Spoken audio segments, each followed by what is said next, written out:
Hello বন্ধুরা, আশা করি ভালো আছো। নতুন একটা ভিডিওর সঙ্গে তোমাদের অনেকটা স্বাগতম জানিয়ে আজকের ভিডিওটি শুরু করলাম। আজ আমি এসেছি গোসাই মেলা, আন্তর্জাতিক গোসাই মেলা।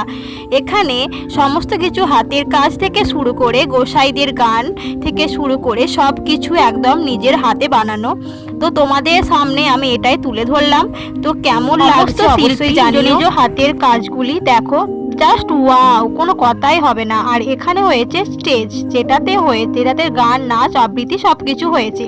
তো কেমন লাগছে এই দেখো, সুন্দর সুন্দর হারগুলিও কিন্তু হাতে বানানো। তো আর একটা চমক আছে, এই দেখো এই পুতুলগুলো কিন্তু কাঠের, একদমই হাতে বানানো। তো কেমন লাগছে জানিয়ে ভালো লাগে লাইক, কমেন্ট, শেয়ার, সাবস্ক্রাইব করে বেল আইকনটা অবশ্যই প্রেস করে দিতে ভুলবেন না। আর টেবিল, চেয়ার আর কি কি চাই বন্ধুরা সব কিছু এখানে আছে। কেমন লাগছে কিন্তু অবশ্যই জানিও, কেমন লাগছে জানিও। বেতের তৈরি, আর সবাই কিন্তু ভালো থাকবেন আর অবশ্যই চ্যানেলটিকে সাবস্ক্রাইব করে দেবেন। টাটা।